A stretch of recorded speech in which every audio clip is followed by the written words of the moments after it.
بسم اللہ الرحمن الرحیم۔ باب و خیار الشرط، خیار و شرط کے بارے میں باب۔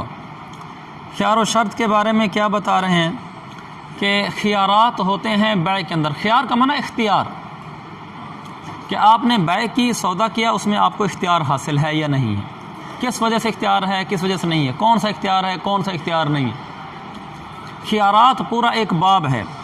فقہ البیوع، یہ میں لایا ہوں ساتھ، صفحہ نمبر 816 اور جلد نمبر 2، 816 جلد نمبر 2، الباب الثانی فی الخیارات فی البیع الصحیح۔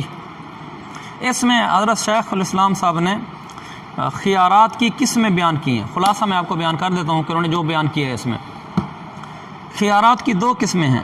الحمدللہ بفضل تعالیٰ میں نے اس سے متعلقہ فقہ البیوع تقریباً ساری پڑھی ہے، ہدایہ ثالث سے متعلقہ، جو اس کی ہدایہ ثالث کی کتاب سے متعلقہ ہے ساری۔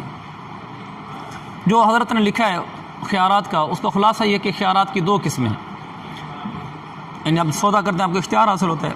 ان میں سے ایک قسم وہ ہے جو خیار شرعاً ثابت ہوتا ہے، عقد میں شرط لگانے کی ضرورت نہیں ہوتی، یعنی آپ نے سودا کیا، خود شریعت نے آپ کو اختیار دے دیا، چاہے آپ نے شرط نہیں لگائی کہ بھئی مجھے اختیار بھی ہوگا اس چیز کا، آپ نے کچھ نہیں کہا۔ مثلا اس میں سے خیار رویت ہے، خیار عیب ہے، خیار رویت، خیار عیب آگے آ جائے گا۔ یہ خیارات انسان کو خود حاصل ہو جاتے ہیں، شریعت اختیار دیتی ہے۔ دوسری قسم وہ ہے جو خود بخود ثابت نہیں ہوتا خیار، وہ شرط لگانا ثابت ہوتا ہے۔ پہلا یہ وہ خیار جو شرعاً خود بخود ثابت ہو جاتا ہے، آپ شرط لگائیں یا نہ لگائیں، جیسے خیار رویت، خیار عیب۔ دوسرا یہ کہ خود بخود وہ خیار ثابت نہیں ہوتا، آپ اگر شرط لگائیں گے تو وہ پھر ثابت ہو جاتا ہے۔ وہ مثلا خیار شرط ہے، خیار نقد ہے، خیار تعیین ہے۔ خیار الشرط، خیار النقد اور خیار التعیین۔ خیار الشرط کا تو باقاعدہ عنوان ہے، خیار النقد اور خیار التعیین ان کا عنوان نہیں ہے موٹا سا، لیکن اس کے مسائل آگے اسی ضمن میں آتے رہتے ہیں۔ خیار النقد کے بھی آگے آئیں گے اور خیار التعیین کے بھی آئیں گے۔ میں آپ کو ابھی سے بتا دیتا ہوں، میرے پاس جو چھاپا ہے وہ تو ہے رحمانیہ والوں کا، تو اس لیے مجھے اس کا صفحہ تو پتہ نہیں چلے گا بشرا والوں کا۔ آج کل کے طالب علم بھی ماشاءاللہ اچھی اچھی کتابیں استعمال کرتے ہیں، ہم پرانے لوگ ہیں، پرانی کتابیں، اس لیے صفحہ نمبر ہمارا جو رحمانیہ کا ہے، اس میں صفحہ نمبر 31 پر جہاں وہ لکھا ہے وَلَوْ اشْتَرَىٰ عَلَىٰ أَنَّهُ إِن لَّمْ يَنْقُضِ ثَمَنًا، میں آپ کو بتاؤں گا جب پڑھانے لگوں گا، یہ ویسے بتا رہا ہوں۔ وَلَوْ اشْتَرَىٰ عَلَىٰ أَنَّهُ إِن لَّمْ يَنْقُضِ الثَّمَنَ، یہاں سے خیار نقد کا بیان شروع ہو رہا ہے، اور آگے دو ورقے چھوڑ کر یہ خیار و رویا سے کوئی ایک ورقہ پہلے تقریباً قال ہے وَمَنِ اشْتَرَىٰ ثَوْبًا عَلَىٰ أَن يَأْخُذَ أَيَّهُمَا شَاءَ بِعَشَرَةٍ، یہ خیار تعیین کا ہے، یہاں سے خیار تعیین بیان کر رہے ہیں۔ تو یہ تینوں خیار ایک ہی باب کے اندر آ گئے۔ چلیں بعد میں بھی اب دیکھ سکتے ہو، عبارت تو میں نے بتا دی ہے۔ اب خیار شرط شروع ہو رہا ہے۔ خیار شرط کے اندر ہر باب کے اندر دو چیزوں کی ہر باب کے شروع میں ایک چیز کا بیان کرنا ضروری ہوتا ہے، وہ ہے اس باب میں استعمال ہونے والی اصطلاحات۔ تو خیار و شرط میں کہہ رہا تھا ہر باب کے شروع میں اس باب سے متعلقہ اصطلاحات بھی بیان کرنی ہوتی ہیں، یہ ضروری چیز ہے۔ مثلا خیار و شرط پڑھ رہے ہیں تو اس میں کیا اصطلاح استعمال ہوگی، ہم کفالہ پڑھیں گے مثال کے طور پر، اس میں مکفول لہو ہوگا، مکفول عنہ ہوگا، کفیل ہوگا، تو شروع میں انشاءاللہ میں بتا دوں گا کفیل کیا ہوتا ہے، مکفول لہو کیا ہوتا ہے، مکفول عنہ کیا ہوتا ہے۔ یہ ہونا کہ باب پورا ختم ہو جائے، بعد میں پوچھ رہا ہوں استاد جی مکفول عنہ کیا ہوتا ہے، ساری رات قصہ ہوتا رہا، صبح پوچھا کہ زلیخا مرد تھا عورت تھی، تیرا بھلا ہو، ساری رات قصہ سنتا رہا، صبح پوچھتا ہے کہ زلیخا مرد تھا یا عورت تھی۔ تو یہ نہ کہ پورا باب ختم ہو جائے تو باب کے آخر میں مجھے پوچھ رہے ہو استاد جی یہ ملح الخیار کیا ہوتا ہے۔ اس لیے میں پہلے بتا دوں، اس میں دو اصطلاحیں استعمال ہوتی ہیں، ایک ہوتی ہے من لہ الخیار، وہ شخص جسے اختیار حاصل ہوتا ہے، یہ اصطلاح اس کے بارے میں بولی جاتی ہے جو خیار رکھتا ہے۔ میں نے بیچی، میں نے اگر اختیار رکھا کہ بھئی مجھے اختیار ہے، میں چیز واپس لینا چاہوں لے سکتا ہوں، تو میں من لہ الخیار ہوں۔ اور اگر ہمارا سبق میں دوسرا زید فرید ہوتا ہے، زید فرید کے ساتھ میں نے سودا کیا، میں نے اختیار رکھا کہ چیز میں نے آپ کو بیچ دی ہے، میں نے 3 دن میں واپس لینی ہوئی تو لے لوں گا، سودا پکا نہیں ہوگا، میں من لہ الخیار ہوں۔ یہ کون ہے؟ من لا خیار لہ، جس کو خیار نہیں ہے، خیار تو میں نے رکھا ہوا ہے۔ یا یہ بھی کتاب والا استعمال کرتا ہے من لہ الخیار کی جانب آخر ہے، یہ میں من لہ الخیار اور یہ جانب آخر، دو اصطلاحیں ہوگی، یا میں من لہ الخیار اور یہ من لا خیار لہ. سمجھ گئے اصطلاحات؟ باب خیار شرط. خیار شرط جائز فی البیع للبائع والمشتری. دعا کرو یہ مقدار پوری ہو جائے. آج کا سبق تھوڑا سا آگے مشکل بھی ہے، پیچیدہ بھی ہے. بیع کے اندر خیار شرط جائز ہے، بائع کے لیے بھی مشتری کے لیے بھی. وَلَهُمَ الْخِيَارُ ثَلَاثَةَ أَيَّامٍ. ان دونوں کو خیار ملتا ہے 3 دن تک. فما دونها، اور 3 دن سے کم بھی ملتا ہے. دونوں کو ملتا ہے کا مطلب یہ نہیں کہ اکٹھے ملتا ہے، دونوں کو حاصل ہے. میں بھی خیار رکھ سکتا ہوں، یہ رکھنا چاہتا ہوں، یہ بھی رکھ سکتا ہے. تو اچھا 3 دن تک اختیار ہوتا ہے. مثال کے طور پر میں نے اس کو چیز بیچی زاہد کو، میں نے کہا یہ موبائل میں نے آپ کو بیچا ہے 1000 روپے کا، لیکن 3 دن کا مجھے خیار ہے. میں اگر چاہوں تو 3 دن سے پہلے اپنا موبائل واپس لے سکتا ہوں، سودا ختم کر سکتا ہوں. تو یہ ہو گیا 3 دن کا. اگر 3 دن سے کم بھی 2 دن کا بھی رکھ سکتا ہوں، بھی 2 دن کا خیار ہے، 2 دن بعد اگر میں نے واپس نہ لیا تو سودا پکا ہو گیا، بس آپ رکھ لینا، میں نے سمجھو بیچ دیا. اور والاصل فیہ کا مرجع جواز شرط الخیار. شرط خیار کے جائز ہونے میں اصل کا معنی دلیل. خیار شرط جائز ہے، اس کی دلیل کیا ہے؟ دلیل یہ ہے معروفیہ ان حبان بن منقذ، کہ حبان بن منقذ بن عمرو الانصاری کان یغبن فی البیاعات بفتح الباء. یہ دھوکہ کھا جاتے تھے سامان کے، بیعت ان کی جمع ہے، یہ کہتے ہیں وہ سامان جو سامان بیچا جاتا ہے، جس کو اب کیا کہہ سکتے ہیں ہماری زبان میں؟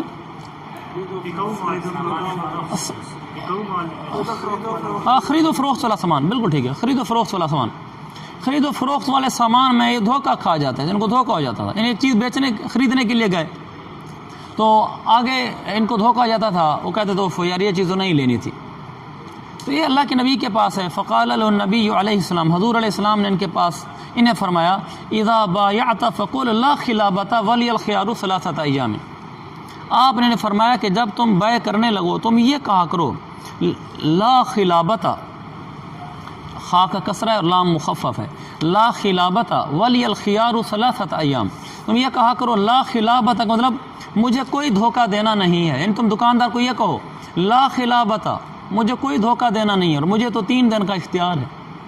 یعنی اگر تم مجھے دھوکہ دینا بھی چاہو تو مجھے دھوکہ نہیں دے سکتے، اس لیے کہ مجھے 3 دن کا خیار ہے.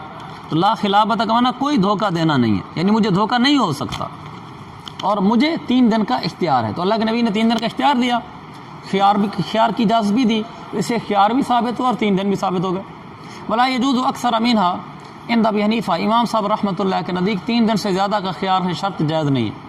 کوئی 4 دن کا خیار شرط رکھے نا تو یہ جائز نہیں ہے. یہی امام ظفر امام شافعی کا قول ہے. صاحبین فرماتے ہیں جائز ہے اذا سمى مدتا معلومتا، کوئی بھی معلوم مدت ذکر کر دے تو یہ جائز ہے. مثلا وہ کہتے ہیں جی میں آپ کو ہفتے بعد بتاؤں گا، چیز ایسی ہے کہ ہفتے تک ہی میں آپ کو کلیئر کر سکتا ہوں. کوئی پلاٹ ہے تو اس نے لیا ہے، کوئی بہت بڑا پلاٹ ہے، بڑی فیکٹری ہے، وقت ہے مجھے 1 ہفتہ لگ جائے گا اس کو پوری طرح کلیئر کرنے میں کہ واقعی جو فیکٹری یا پلاٹ میں نے لیا ہے وہ آپ کے نام ہے، اس میں کوئی درمیان میں حکومتی مسئلہ تو نہیں. تو واضح بات ہے حکومتی کاموں میں دیر بھی لگ جاتی. تو اب وہ ہفتے بعد اس کو کلیئر کرے گا کہ جو ہم نے آپ سے 1 ایکڑ 2 ایکڑ خریدا ہے اور ہم اس پہ کالونی بنانا چاہتے ہیں، یہ پلاٹ بالکل کلیئر ہے، تو میں ہفتے بعد آپ کو بتا دوں گا کہ میں نے سودا کرنا ہے یا نہیں کرنا. صاحبین کے نزدیک یہ جائز ہے اور امام صاحب کے نزدیک جائز نہیں ہے. جو ہماری قدیم کتب ہیں جیسے فتاوی ہندیہ وغیرہ، ان میں تو یہی لکھا ہوا ہے کہ فتویٰ امام صاحب کے قول پر ہے. لیکن حضرت شیخ الاسلام مفتی تقی صاحب دامت برکاتہم نے فقہ البیوع صفحہ نمبر 904 جلد نمبر 2 میں لکھا ہے صاحبین کا قول راج ہے، اور اس زمانے کے لحاظ سے یہی ٹھیک لگتا ہے، کیونکہ تجارت ترقی کر گئی ہے. بہت ساری چیزوں میں حکومتی کاغذات دیکھنے ہوتے ہیں.